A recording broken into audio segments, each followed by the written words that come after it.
अब देखिए जीवा के खंड। ओके, तो पी क्यू एक वृत्त की जीवा है। पी क्यू क्या है? इस एक वृत्त की जीवा है, जहां आर वृत्त के अंदर पर स्थित एक बिंदु है। ये आर क्या है?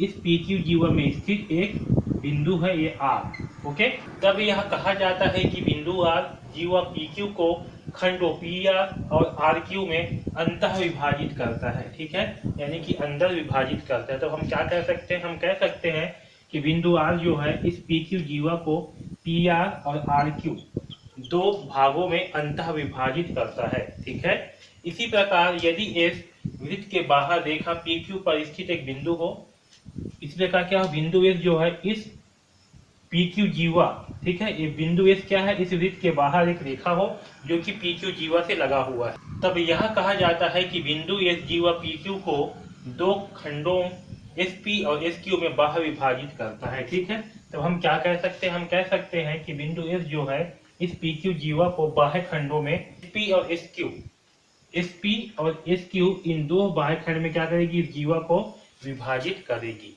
ठीक आया समझ में? तो बस ये सिंपल सा है। जो वृत्त के अंदर बिंदु होंगे वो क्या करेंगे? इस जीवा को अंतःखंड में विभाजित करेंगे, और जो बिंदु वृत्त के बाहर होंगी वो बिंदु जीवा को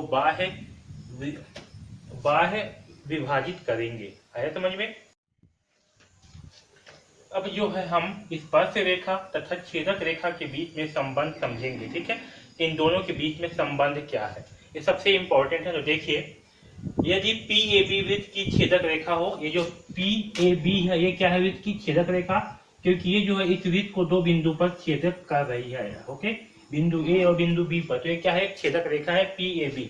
ओके, और पीटी एक स्पर्श रेखा हो, ये जो पीटी है ये क्या है? एक स्पर्श रेखा हो, तब इन दोनों के बीच में क्या संबंध होगा? तो देखिए, P A into P B, तब ये P A into P B बराबर क्या होगा? पीटी का वर्ग। ये जो है पीटी के वर्ग के बराबर होगा। आया समझ में? तो इस संबंध को आपको याद रखना है। ये P A into P B बराबर क्या होगा? पीटी के वर्ग के बराबर होगा। ये बहुत ही इंपॉर्टेंट और महत्वपूर्ण है। ओके।